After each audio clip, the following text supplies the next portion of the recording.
Okay, Cam Janhi, gantong oras 6:30. Wala na masyadong tao. Mag-uwis lang ako. Hindi ko kabisado tong lugar na to eh. Ano yun? May sumatsit sa akin. Sarado na yung The Mansion. What? No! Sarado na. Nga pala, panagbega nga pala ngayon. Japanese tunnel. Well, teka.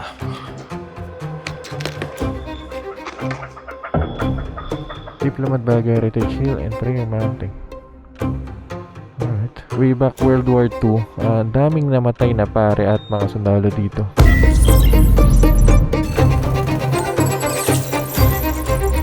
What is going on mga cutie pies? Giamoto here. Susubukan natin mag-ikot ngayong gabi dito sa Baguio dahil matagal ko nang gustong gawin to. Pero syempre, hindi natin magagawa to kung hindi maganda ang action camera na gagamitin natin. Ito ang Insta360 Ace Pro 2 at ito na siguro ang by far pinakamagandang action camera pagdating sa low light.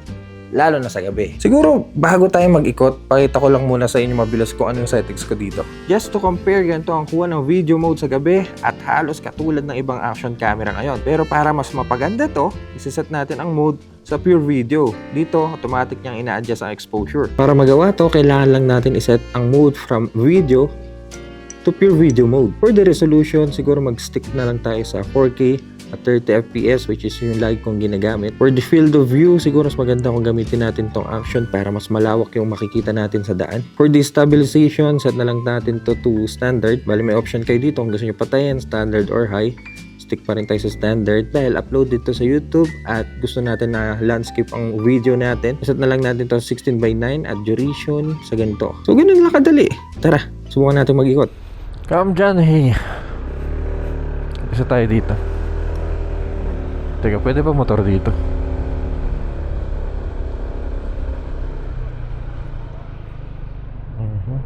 Makainan dito yun. Starbucks, Yellow Cab, Jayco, Sumusang. May KTM dito. Anyway mga kitty pies, papakilala ko sa inyo yung motor na gagamitin natin. Syempre, ang walang katapusang PCX 160 natin. Ayan. Kasi mas convenient to. Dami yung lamig ngayon eh. Alam ba temperatura ngayon? 19 degree, 18 degrees.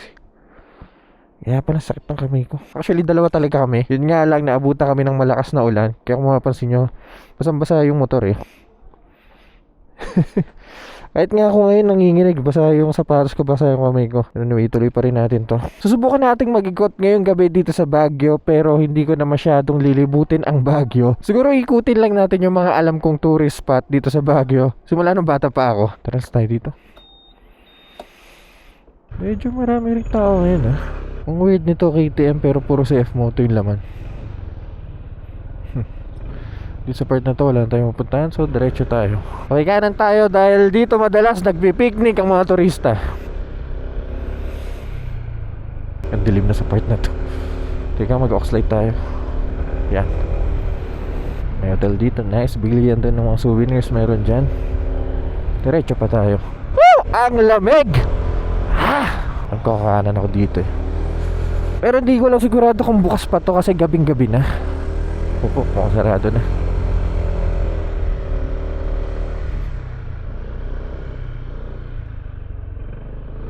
Dito madalas mag-picnic eh. Wala nang tao.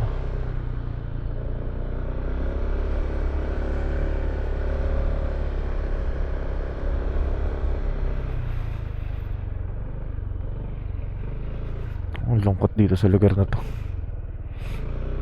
Ano pa meron dito? Secret Garden, Bell House. Oh. Okay, so may makainan dito. Okay, Cam Janhi, gantong oras 6:30. Wala na masyadong tao. Mag-uwis lang ako. Hindi ko kabisado tong lugar na to eh. Ano yun?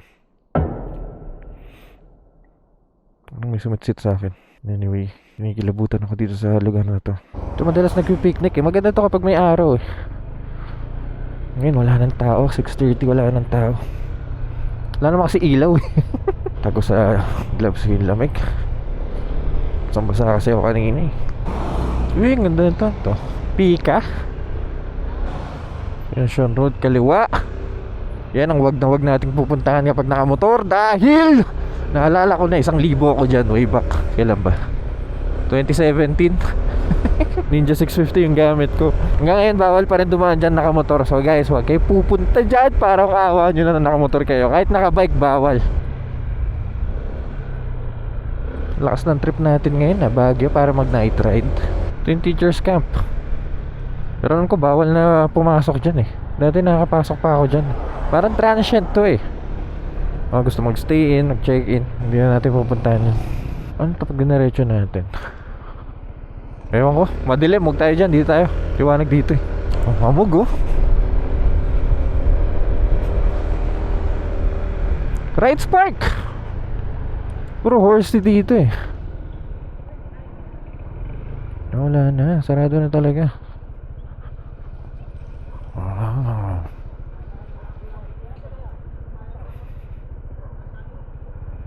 Tama ako. Amoy kabayoshi dito. Oh! Ito, alam ko to. Ito ang isa sa mga paborito kong lugar sa Baguio. Oh! Sarado na yung The Mansion. What? No! Well, actually, sarado naman talaga yan. Pero walang mga ilaw. Lalo na to. May mga fountain dyan eh. No! Sarado na. Sayang. Siguro bukas bago tayo umalis daanan ko to. Pati ito may mga fountain dito. May mga ilaw dito eh. Ngayon wala na. So sobrang dilim. Hindi na rin ako pupunta dyan.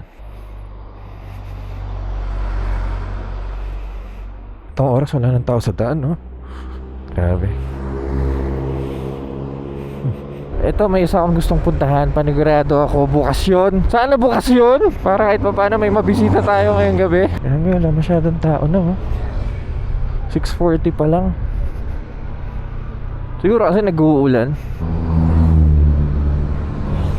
Puntahan natin lugar kung tawagin ay Botanical Garden. Huling punta ko dito sobrang ganda ng loob way back 2022. Pa ako nagpark sa kalsada nun eh. Sobrang dami. Botanical Garden. Ito, Botanical Garden. Oh, di ba? Ang ganda sa loob eh. Teka, dito pa rin yung parking booth. Hindi nila binabago. Pasok tayo sa loob. Alam ko may entrance to eh. Magkano po? Ilan saan? Isa lang. Actually guys, nakapunta na ako dito. Pero pakita ko pa rin sa inyo. Bayad ako ng 100 ulit para sa inyo. Para pala sa mga mag-jowa to. Solo ako. Panigurado walang tao dito kasi umulan eh. Nga pala, nagbega nga pala ngayon. Hindi ako naabutan ng traffic. Oh, wow. Ano pang pamilya tong lugar na to eh. Ang cool oh.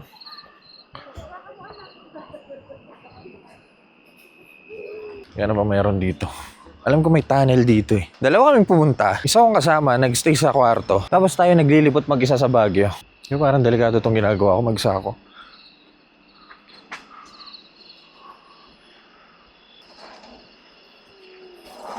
Opo, ito na nga. Pambira, tayo lang tao dito. Ito nga yung tunnel. Sarado na.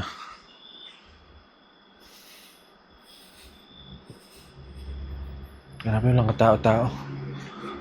Ito yun Japanese tunnel. Well, teka.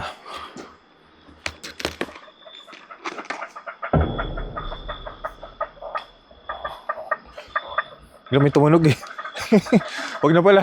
Papasok sana ako eh. Nakakalungkot naman tong lugar na itong mag-isa. Lagi ako may kasama dito, tapos ngayon mag-isa ako. Okay na. Lipat naman tayo sa ibang lugar. Sunod na dito yung Mines View eh. Doon panigurado wala kayong makikita kasi gabi na. Tignan na rin natin baka may bill tayong souvenirs. Bago to ah. Kami project. Laki. Grabe. Naalala ko rin to last time dito rin ako nag-check-in. Teka, ilang beses na ba ako nakakapuntang Baguio? Siguro pang 6 na beses na to. Pero first time ko mag-ikot ng nakamotor sa gabi nang mag-isa. Ay, sarado na. Wala nang kahit na dito sa Mines View. Mga tindahan, sarado na. Wala na. Siguro bukas subukan na lang natin dumaan dito. Pakasaling may mabili tayo. Pero alam nyo ba, meron akong isang gustong puntahan. Sa daming beses ko nang nakapuntang Baguio, hindi pa ako nakapunta doon sa part na yun. Yun yung Diplomat. Na-intrigue ako kung anong itsura nun eh. Gano'n ba kalayo dito yun? 24 minutes, 7 kilometers. Kaya to. Tara, subukan natin bisitahin. Grabe, wala ng tao sa kalsada. Teka, parang alam ko to. Dito yung parang marami hagdanan eh. Baka dito nga. Kalimutan ko yung pangalan. Grumpy Joe! Sarap dyan. Hindi na, may Oxlade tayo. Malinaw-linaw yung daan. Alam nyo, madalas na nakikita ko motor dito, puro Honda. Honda Click, Honda Beat. Lalo na Yamaha, Aerox, NMAX. Parang wala pa akong nakikita dito. Pero makakita man ako, alam nyo yung mga naka full gear, yung mga tipong turista. Pero sa mga lokal wala eh. Oh man, tama itong pinupuntahan ko.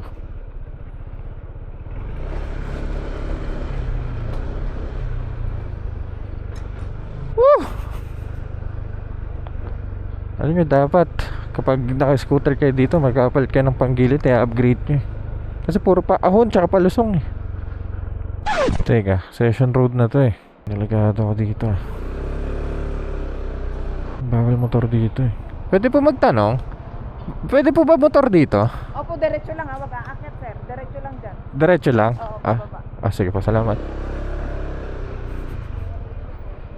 Diretso lang daw. Hindi ko makakalimutan tong lugar na to. Go, go, go. Sundan natin si tropa. Diretso lang daw, huwag na wag aakyat, sabi ni ate. May masarap na kainan dito eh, pangmasa. Great Taste ba yun? Buona naman! Oh, kakaliwa ko dito.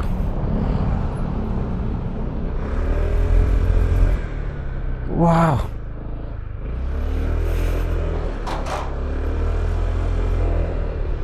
Ay, nakikita ko na yung finish line. Ay, curious lang ako kung bukas pa ito hanggang ngayon.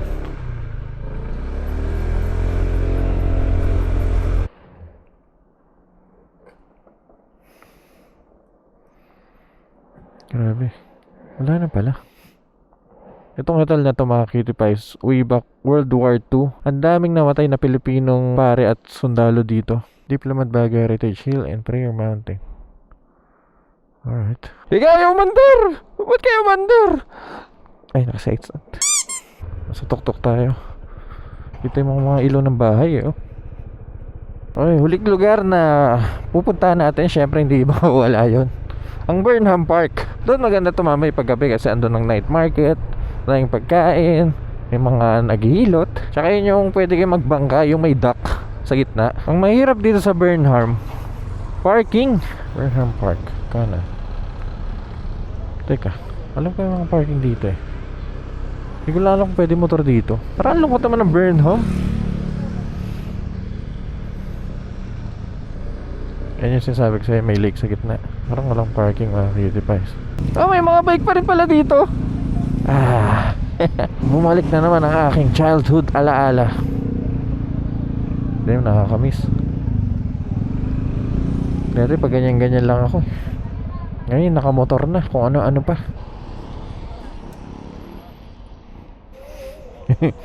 Nakakamiss naman to.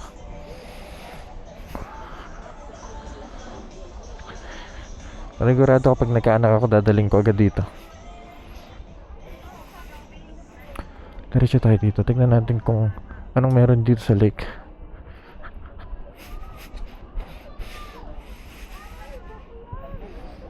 Tahimik. Never ko pa na-try to eh. Ewan ko, babawalan ng kaligayahan ko eh. Pero gusto kong masubukan to eh, balang araw. Ayoko naman sumulong dyan mag-isa para nasa vlog na to. Para kung ewan. Pero anyway, ganda no? As of now, ganito pang senaryo sa lugar na to. Wala yung mga isaw-isaw tsaka mga tent sa gitna oh.